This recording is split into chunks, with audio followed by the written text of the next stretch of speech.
son rappel à Dieu, son œuvre continue à porter des fruits et à sauver de nombreuses vies. Pendant 30 ans, il a activement travaillé pour la santé physique et spirituelle de l'homme, la restauration de la foi en Dieu et surtout la destruction des forces du mal. Son extrême puissance et ses bienfaits lui ont conféré une célébrité et une notoriété extraordinaires. Père Sopho, le prophète du Dieu vivant, a inscrit son nom en lettres d'or dans l'histoire de la sainteté. L'efficacité de ses enseignements a amené les adeptes des sectes et mouvements secrets à abandonner leurs pratiques macabres pour suivre le vrai et unique Dieu.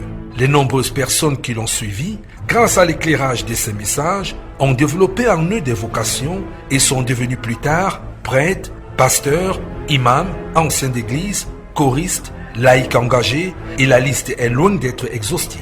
Depuis son rappel au ciel, il continue à faire des apparitions sur la lune, dans le soleil, dans les églises, parfois à des personnes et généralement c'est pour leur apporter de l'aide. Dans ce document inédit, nous allons revisiter à travers des éléments sonores uniques et des témoignages quelques axes majeurs qui ont marqué l'œuvre exceptionnelle de ce grand envoyé de Dieu qui jusqu'à nos jours est l'objet d'un intérêt majeur des croyants, des médias et même des thèses dans les universités.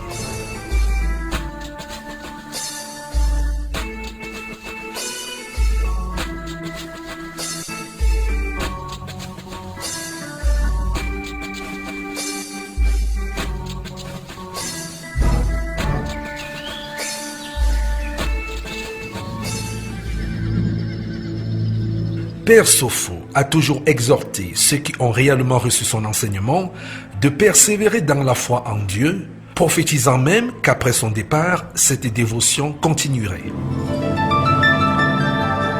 Les hommes que vous êtes, merci d'avoir compris, vous avez prouvé que Père est là ou pas, vous allez comprendre.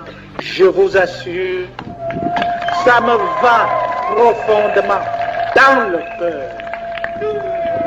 Parce que vous avez compris que Père peut ne pas être là, mais Dieu ne peut pas être absent.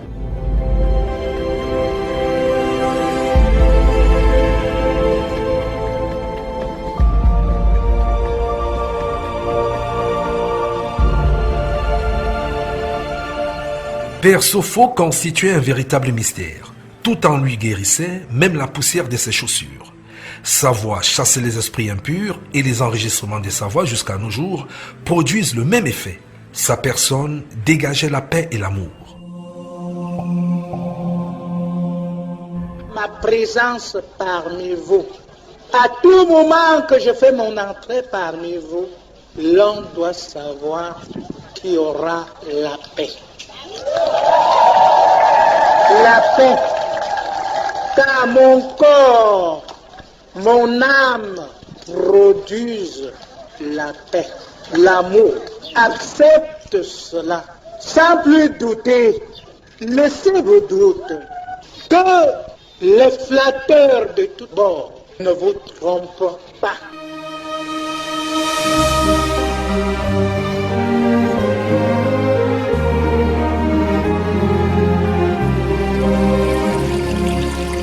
Le bonheur, c'est l'appellation donnée à l'eau bénite au Bureau Lumière, hôpital spirituel créé par le prophète Père Sopho depuis le 6 août 1975. Cette eau, qu'on peut se procurer aujourd'hui encore, est d'une efficacité reconnue. D'ailleurs, Père Sopho a toujours recommandé aux sceptiques de la comparer à d'autres eaux bénites pour apprécier son efficacité exceptionnelle. Je ne vous ai jamais refusé de prendre l'eau même de vos évêques ou de vos prêtres. Mais faites la comparaison. Faites la comparaison avec ce que vous prenez du Bureau Lumière et voir ce qui est efficace.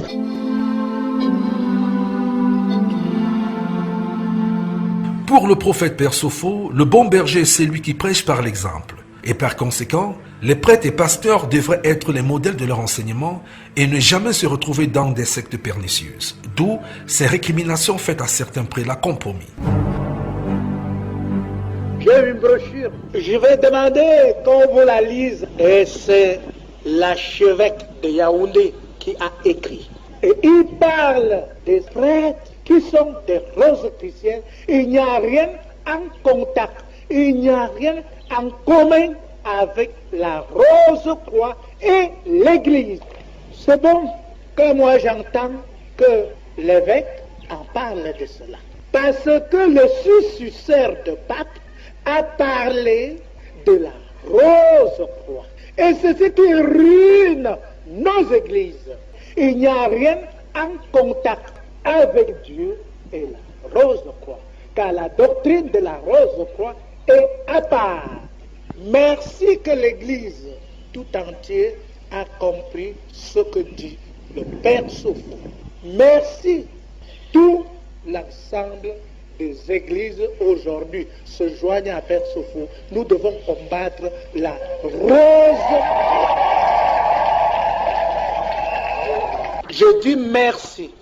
Merci que l'Église, depuis des années, va se pencher sur la Rose-Croix et la Rose-Croix connaîtra sa fin et le cœur des chrétiens sera bien.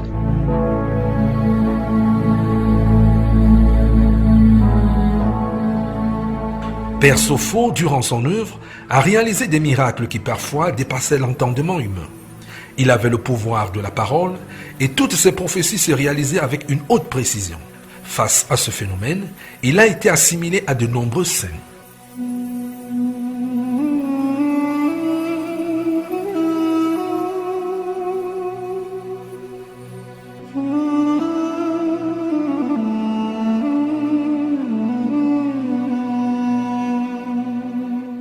Ce que je peux dire, simplement, Dieu a fait confiance au Père Sophie.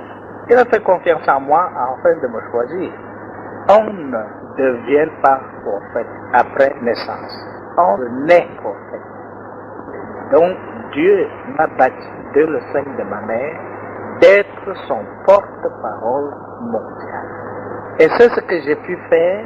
Ceux qui m'ont observé, il y a 30 ans, ceux qui m'ont vu, ceux qui croient que je suis le Christ, ceux qui croient que je suis prophète, ceux qui croient que je suis Dieu lui-même, je ne donne pas raison à ceux-là, ni le tort, puisque le travail que fait Père Sophie est semblable au travail que le Christ a fait sur terre quand il est venu. Parce qu'un père peut avoir plusieurs enfants, je l'ai souvent dit, mais ces plusieurs enfants peuvent être interpellés par leur nom. Jésus était Jésus, Moïse était Moïse, Élie était Élie, Marie était Marie, et ainsi de suite. Je suis Père Sophie. Donc, le même esprit qui a habité Jésus, ou le même esprit qui a habité dans Moïse, le même esprit qui a habité Élie, le même esprit a habité le Père Sophie. Donc, moi je crois que je me réjouis de ce que Dieu a voulu faire de moi. Père Sophie a toujours affirmé que la connaissance de sa personne et de son enseignement, qui s'inscrit dans la continuité de celle de Jésus-Christ, procurait une grande sécurité. Au moment où je me tiens d'ici, c'est l'Esprit de Dieu qui vous parle. Et je le dis à vous, soyez à l'allégresse, ne faites rien de mal. Si vous pouvez faire mal à quelqu'un qui me connaît, vous ne pouvez jamais. Vous ne pouvez pas arriver. Même si tu es le plus grand sorcier du monde, tu ne peux pas arriver. Même si tu es un rose chrétien, un franc-maçon, tu ne peux pas arriver. Si les sorciers veulent qu'ils essayent, je l'ai souvent dit, si vous avez quelque chose, le plus dur, essayez sur la personne de Sophie. Si ça ne passe pas, ça ne passera même pas sur un fils qui connaît le Père Sophie. Tous ceux qui connaissent le Père Sophie, même aucun grain de leurs cheveux ne tombera.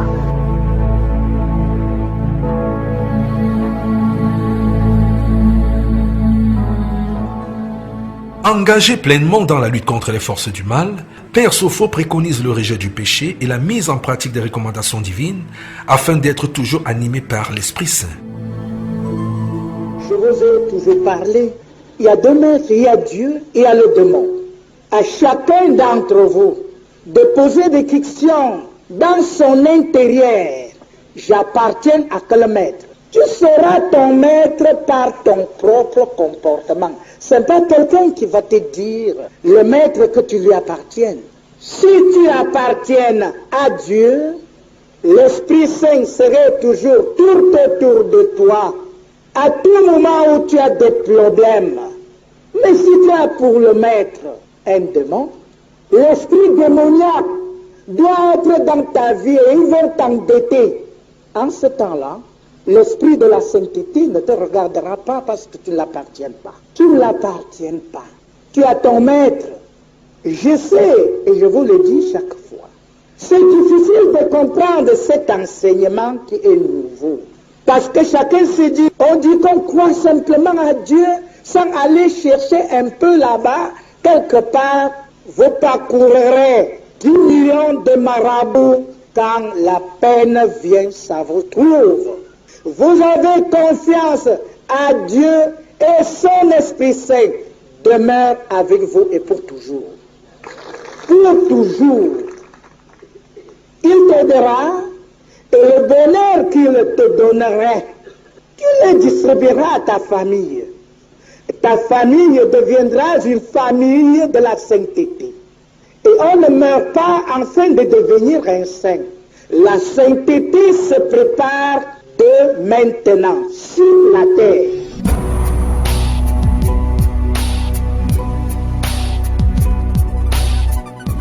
Des millions d'hommes et femmes ont suivi avec attention l'œuvre de cet envoyé de Dieu.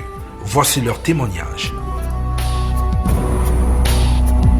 Je peux dire Père Sopho pour moi, c'est un sauveur pour moi. Pourquoi? Parce que j'ai eu beaucoup de problèmes. Et j'ai trouvé une solution auprès de Père Sopho. Qui est Père Sopho pour vous? Père Sopho pour moi, c'est d'abord un papa.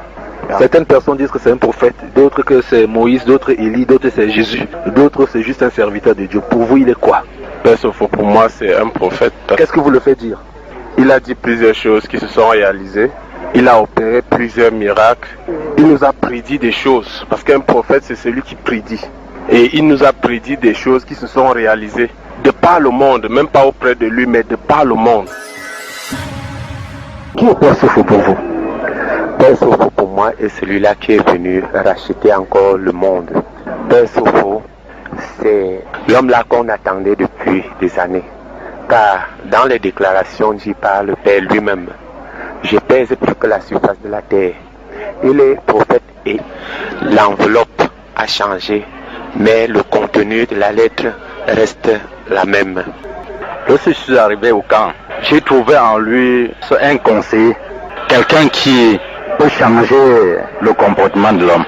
Or, lorsque je suis arrivé, il a commencé à dire, je viens du ciel.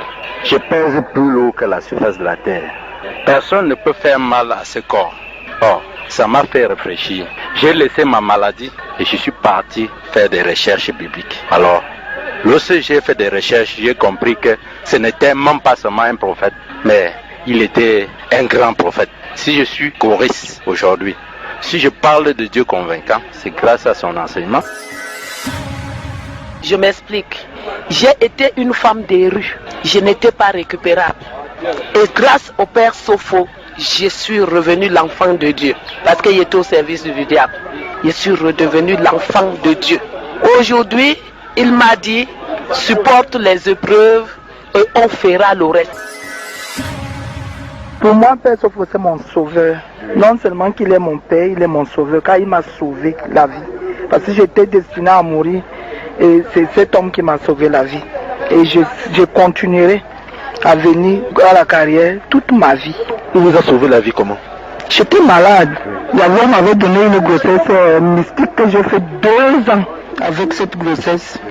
J'ai été partout à l'hôpital, rien. J'ai fait les échographies, ça ne signalait même pas, mais le ventre gonflé, moi-même tout entier, j'étais tout ballonné. Et je suis allé chez les marabouts, ça n'a pas marché, mais je suis arrivé ici le même jour que le Père Sopho m'avait touché. Je suis rentré à la maison, j'ai fait seulement quelques secondes. Ce qui était dans mon ventre est sorti. Je suis ici et je me sens bien, ma vie même a changé. Je n'avais même pas de travail.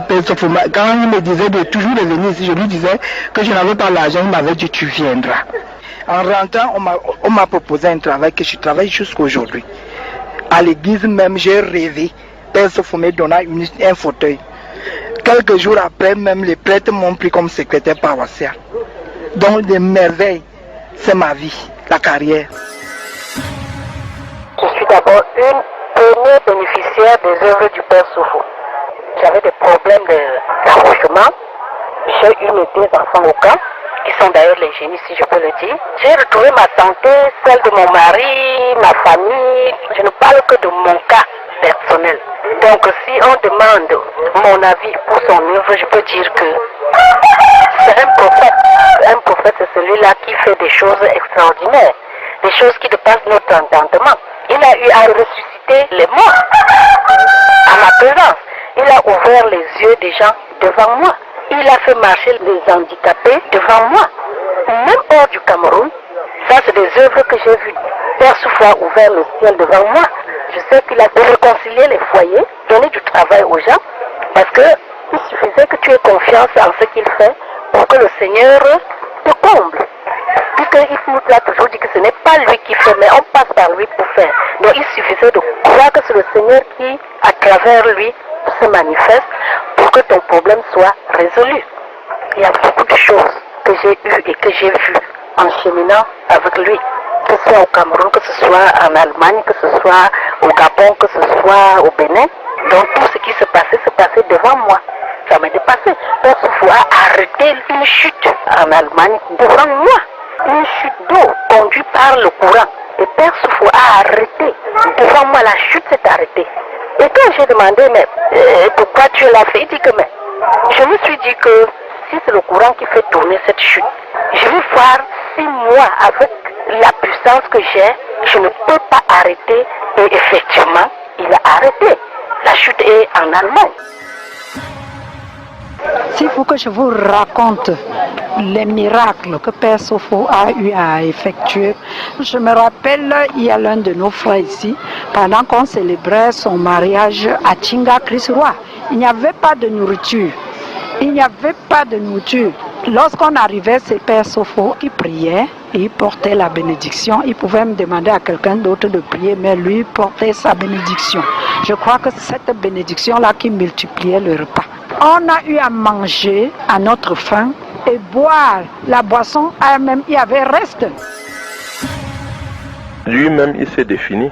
Je suis celui que Dieu a bien voulu pour son monde. Il a dit, je suis venu comme un maître qui vient permettre à ses élèves de passer avec succès des examens. Jésus n'était pas venu pour nous guérir, il était venu pour nous ramener à son Père. Donc Sofo est venu parce que Jésus est venu. Ils ont regardé, personne n'arrivait. Et je crois qu'il y a beaucoup d'événements. Même Fatima, il fallait que Dieu dans sa miséricorde fasse quelque chose pour l'humanité tout entière, parce que c'est un bon Père. Et alors, il a dit, je suis envoyé par Dieu. Si même vous ne m'aimez pas, écoutez la parole que je vous donne, puisque c'est la parole de celui qui m'a envoyé. Et je crois que quand je vais le dire, si les gens n'ont pas lu des publications sur Sofo, ils ne l'ont pas écouté, ils n'ont même pas cherché à le voir. Ce serait comme on reste au Cameroun, on supporte Barcelone, sans avoir même vu l'équipe à la télé. Lui-même il a dit, venez étudier, venez étant malade, venez et Dieu va vous dire qui est-ce que je suis. Dieu vient toujours par quelqu'un, il dit toujours venez, venez, on vient et ceux qui restent c'est parce que ceux-là ont découvert qu'effectivement celui-ci est héros de la parole de Dieu, c'est-à-dire il est son porte-parole, puisque d'autres ont dit que le Seigneur Jésus-Christ était le dernier prophète. Bon, c'est amusant parce que dans les Écritures, il y a Agabus, il y a Joël qui sont déjà dans les actes des apôtres, c'est bien écrit qu'ils étaient prophètes. Bon, aujourd'hui, beaucoup de prophètes sont arrivés en Afrique en le suivant ce que j'ai découvert par rapport aux définitions d'envoyé de Dieu, de prophète. On le dit parce qu'on dit aussi que Jésus était prophète, mais il y a prophète et prophète. Sofo était encore... c'est parce qu'on doit toujours dire prophète. C'est comme on dit des ministres, mais il y a un premier ministre. Bon, quand on classe, on dit que le président a convoqué le gouvernement, n'est-ce pas? Le Premier ministre vient avec tous les ministres. Mais au moment où on s'installe, le Premier ministre s'installe un peu plus à côté du président. Et dans cette trame-là, Sopho est un peu beaucoup plus proche de Dieu. Hein.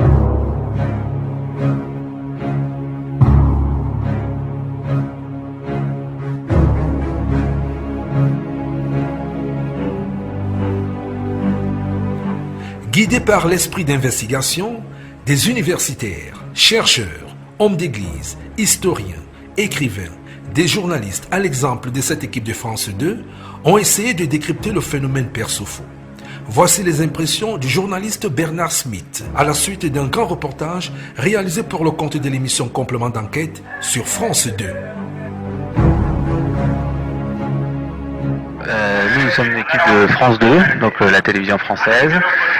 C'est pour une émission de la rédaction nationale de France 2, l'émission qui s'appelle Complément d'enquête, qui est un magazine de société de la rédaction de France 2. Ici, le conseil du Père Sopho est quand même allé dans votre église classique en réaffirmant systématiquement, d'ailleurs comme il l'a fait devant nous et à notre micro, d'abord qu'il s'agit là d'un hôpital spirituel, et je pense que les mots sont bien choisis. Si vous voulez, ce qui est intéressant, c'est que moi j'ai l'impression que effectivement il y a une affirmation de Dieu, de Jésus-Christ. Finalement, il n'y a pas, alors comme il le dit, de tentative de créer une structure, ni de demander de l'argent. Et ça, je crois que là, il y a de grosses différences avec les nouveaux mouvements religieux.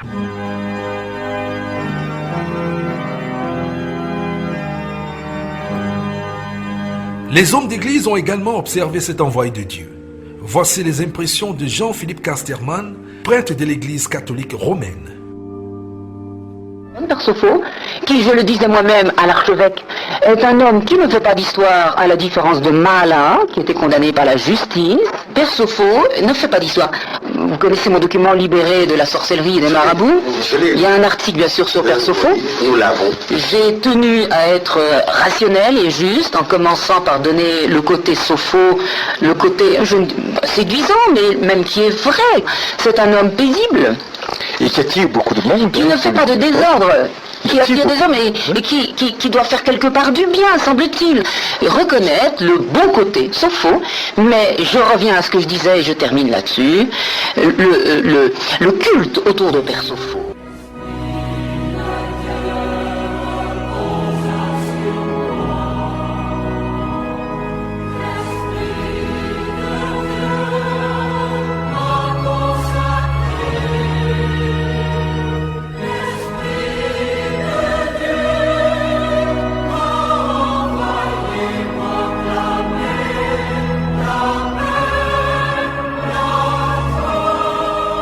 Pour éclairer la lanterne des Africains sur son œuvre et sa mission, Père Sopho a été reçu pendant une semaine sur les antennes d'Africa numéro 1, la première radio panafricaine.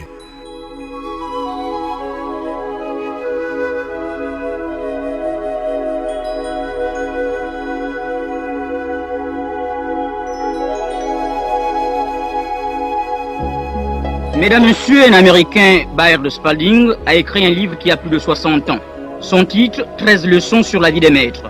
Pour cet Américain qui a voyagé avec 10 de ses confrères scientifiques à partir de 1897, je cite, « Après avoir étudié les enseignements conservés avec un certain degré de pureté, Jésus perçut les similitudes. Il comprit que malgré les formes rituelles et les dogmes imposés par les hommes, les religions n'avaient qu'une source qui est Dieu. Il l'appela son Père et le Père de tous.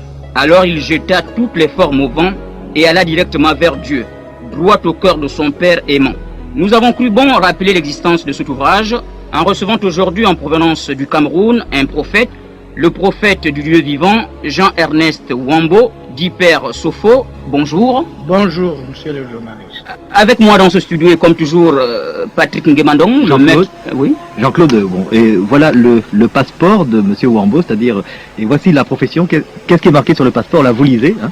C'est pas la télé, mais Jean-Claude a pris le passeport du Père Sopho. Non, Wambo, prénom Jean-Ernest. Lieu de naissance Banzoum, profession prophète. Prophète, voilà. Alors, Patrick, le passeport que vous me tendez me permet de poser la première question. Père, qu'est-ce qu'un prophète? Un prophète est un homme qui dialogue avec Dieu. C'est un homme qui parle donc avec Dieu. Avec Dieu, ou il transmet ce qui vient de Dieu. Autrement dit, vous définissez comme un interprète de Dieu. Oui. Dieu se révélait à vous à partir de quel âge? Dieu se révélait à moi à ma naissance. Je puis directement vous dire aux auditeurs qui nous écoutent maintenant qu'on ne devient pas prophète, mais on est prophète. Dans mon jeune âge, lorsque Dieu me parlait, il m'avait recommandé de ne rien dire à personne avant sa limite fixée. Et cette limite Alors, cette limite, le 6 août 1975. Alors moi, ce que je voulais dire, Dieu parle, bon, vous êtes un prophète et comme vous le dites, Dieu vous parle donc depuis l'âge de 5 ans environ, même avant, puisque vous dites maintenant qu'on est prophète, que vous êtes né prophète. Mais alors, quand ce Dieu-là parle, pour que les auditeurs comprennent, qu'est-ce que vous entendez? Est-ce une voix? Est-ce un vent? C'est la voix de Dieu. On entend la voix de Dieu. Oui, mais attendez, comment avez-vous su que c'est Dieu? Parce que, bon, je ne veux pas être méchant, hein. Là je parle en tant que spécialiste des sciences occultes. Vous savez que les démons, les esprits, ou alors même les fétiches parlent. Vous, comment vous êtes... Donc vous étiez sûr que c'était Dieu, il s'est présenté étant Dieu. Oui, et si les hommes savent que le démon parle, oui, il faut aussi savoir que Dieu parle. Dieu n'est pas un Dieu muette. Ce n'est pas le diable qui a la bouche de parler. Dieu aussi parle. Alors c'est ce que les hommes doivent d'abord savoir. On ne doit pas simplement croire à la puissance démoniaque et sans croire que Dieu aussi parle aux hommes. Donc je ne fis pas le premier prophète que Dieu lui ait parlé. Oui, c'est vrai. Dieu a parlé au prophète de l'avant. Et c'est tout ce que ce prophète faisait qui fait le discernement aux hommes de connaître que celui-ci est justement pour Dieu et celui-ci est pour le diable. Je suis né dans le bras de ma grand-mère. Bon, je suis né dans des années 1946, où il y a eu l'éclipse soleil. Une éclipse solaire. Oui. Alors, la nuit fit tomber le jour, le corps chantait, les oiseaux ont parlé. Bon, maintenant, une maman qui vient pour demander à ma grand-mère si elle a vu ce qui se passait, la mère entre, elle trouve que j'étais dans une membrane. Or, c'est cette œuf qui oppose de la mère qui déchire la membrane pour sortir à l'intérieur l'enfant, enfin que j'ai respiré. Père Sopho, j'ai lu votre livre à la découverte de la personne du Père Sopho et celui qui a écrit ce livre, mais que les missionnaires avaient affirmé que la prophétie n'existe plus. C'est-à-dire que pour certains hommes d'église, pour certains missionnaires, ils trouvaient eux que maintenant Dieu avait envoyé tous les prophètes et le dernier prophète c'était Mahomet semble-t-il, et puis que maintenant la prophétie c'était fini. Alors qu'est-ce que vous rétorquez à ça? Les missionnaires ils ajoutaient même que lorsque vous verrez des prophètes se multiplier ici et là, ce sera le signe du déclin de la terre. Si on dit que la prophétie est finie, ça veut dire que Dieu n'a plus rien à dire à l'homme et l'homme n'attend plus rien à Dieu. Et là c'est catastrophique. Là c'est très dangereux. Oui. Si on dit que la prophétie n'existe pas, parce que la Bible, c'est la parole de la prophétie. Oui. C'est la parole de ceux qui ont compris Dieu. Donc un prêtre ne peut pas dire que c'est lui qui est l'auteur de la transmission de la Bible. Et c'est les hommes que Dieu a bien voulu qui ont parlé. Saint Paul était un homme. Alors Père Sopho, tout d'abord, on va revenir à la guérison spirituelle. Hier, vous nous avez dit que vous guérissiez les gens avec le Saint-Esprit et avec l'eau. Pourquoi l'eau? Vous aviez dit parce que c'est ce qu'il y a de plus simple. Et on a parlé aussi de l'état de foi du malade, que le malade devait avoir la foi, ça facilite sa guérison, mais aussi que le Père Sopho pouvait guérir des gens qui n'ont pas la foi et qui ne croient pas, parce que Dieu peut justement essayer de les transformer par leur propre guérison. Et alors, ces gens-là, par exemple, que vous allez guérir et autres, ce n'est pas nécessaire que la personne qui vienne vous trouver et qui est malade soit chrétienne. Un musulman, vous le soignez aussi, ou un bouddhiste. On soigne toute race, toute tribu. Et c'est comme au Cameroun, j'ai ressuscité un enfant nordiste qui était malade, mort, jusqu'à ce qu'on était près de l'enterrer. Alors, grâce à ce que je fais, sa maman et son père étaient dans mon camp et nous avons fait ce que Dieu a bien voulu pour cet enfant. Et ils sont rentrés à la maison. Dieu merci, cet enfant vit jusqu'aujourd'hui. Les journalistes camerounais l'ont filmé à l'état où il était. Et il reste à ceux qui viennent encore le filmer à l'état où il est aujourd'hui.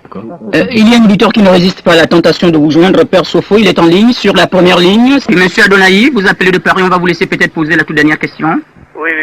Donc, je voulais savoir, de ma position, parce que jusqu'à présent, je vois plus, de quel côté je peux me mettre, me poser ou poser le pied, parce qu'avec des doutes, là, à chaque fois, de gens qui obligent, ouais, il faut pas faire ceci, il faut pas Votre faire cela. cœur balance. D'ailleurs, voilà. Personnellement, je sais que je suis croyant. Que doit-il faire, monsieur Adonai? Il a été catholique, il a été protestant, aujourd'hui son cœur balance. Alors, votre cœur balance parce que si vous aviez la foi, vous ne devez pas parcourir de religion.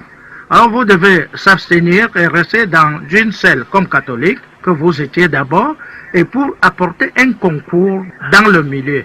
Dieu qui est un seul pour tous. Les protestants sont venus protester des catholiques et depuis qu'ils ont protesté, tout le monde continue qu'à protester. Il y a des témoins Jéhovah, il y a des Jésus revient, et il y a des Gloria, il y a des Alléluia, alors que Dieu est seul.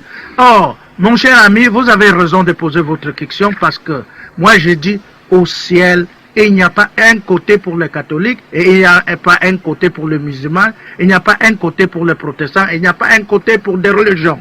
Tout homme de la foi doit mériter le royaume de Dieu. Alors c'est les hommes qui viennent dans leurs égoïsmes diviser les hommes pour mieux les gérer.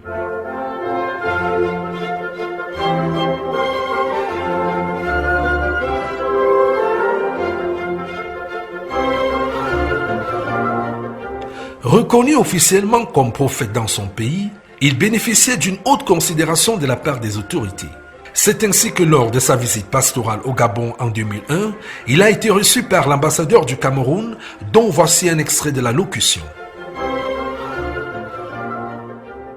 Je vous reçois, c'est une très bonne chose. Et nous sommes là, on a entendu Cameroun que vous êtes, c'est votre ambassade, l'ambassade du Cameroun. Comme vous le savez, c'est une ambassade et le personnel que nous sommes là pour défendre l'intérêt du Cameroun, pour protéger vos droits, défendre même vos droits, mais en toute conformité avec les autorités gabonaises.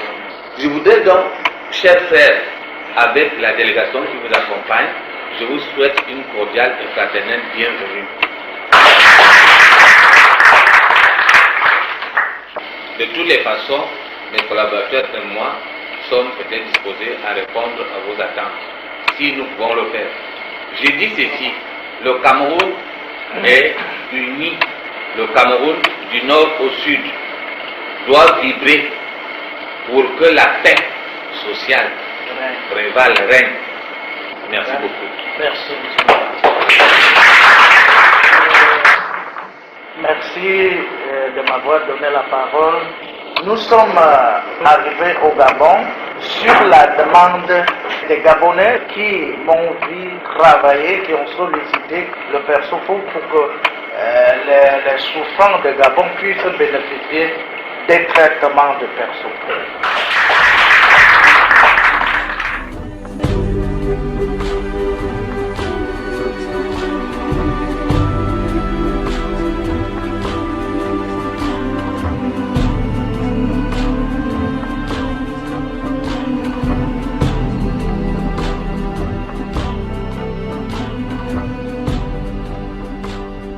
L'œuvre de Père Sofo a été fortement marquée par ses prophéties qui se sont toujours réalisées avec une précision impressionnante, comme le confirme ici Robert Chwangem, écrivain-chercheur.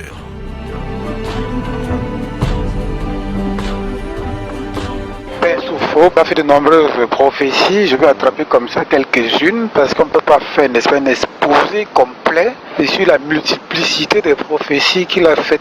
Lors de la veillée de Noël 1986, j'étais présent au bureau Lumière et il nous a dit ceci. Écoutez, avant la fin de l'année 1987, Dieu mettra un terme au conflit tchado-libyen.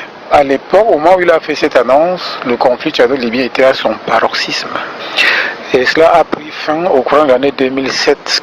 La prophétie s'est réalisée avant que la communauté internationale ne s'assied pour trouver définitivement un terme sur le plan juridique à ce problème-là. Après cela, il a annoncé des déluges pour l'année 1988. Il a dit, en 1988, Dieu vous démontrera sa colère à travers le monde. Et j'ai récolté une pléiade de pluies diluviennes à travers presque toute la planète. Au cours de cette année 1988, il a aussi annoncé la fin du conflit Iran-Irak. Et vous savez que ce conflit, à ce moment aussi, était à son paroxysme. Cela s'est achevé contre le cours des événements. Il a annoncé la libération de Nelson Mandela et la chute du mur de Berlin pour l'année 1990. À propos du mur de Berlin, il a annoncé cela 2 semaines avant. Il avait aussi annoncé que la péninsule de Bakassi était et demeurerait camerounaise. Mais il a annoncé plusieurs années avant que cette péninsule reviendra au Cameroun. Et cela s'est réalisé. Il a aussi annoncé 5 ans avant qu'il nous quitterait lors de la 30e année de sa mission. Et cela s'est réalisé. Il a annoncé qu'après sa mort, il ferait des apparitions. Nous avons récolté au moins une vingtaine de témoignages. Voilà quelques-unes des prophéties qui m'ont marqué.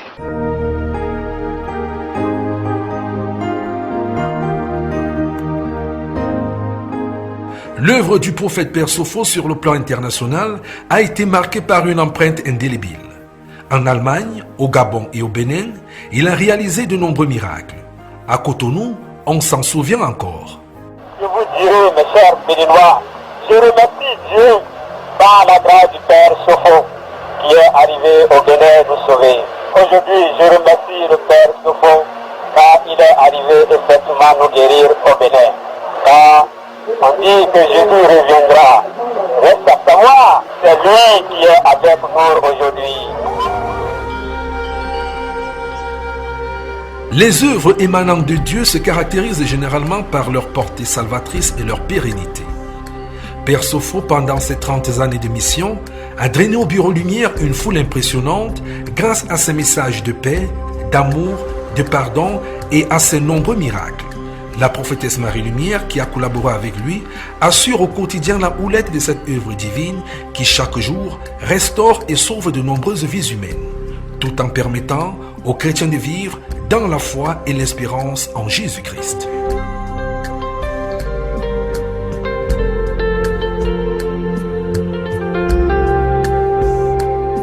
Toute personne dans ce monde qui met Dieu en avant pour tout ce qu'il fait parvient à vaincre, c'est une vérité. Chaque jour, je dis Seigneur, j'ai été accepté de tout cœur et je continue. Et je vous invite aussi, tout ce que vous mettez le Seigneur en avant pour le faire, sachez qu'il doit vous conduire. Mais lutte pour ne pas tomber en temps.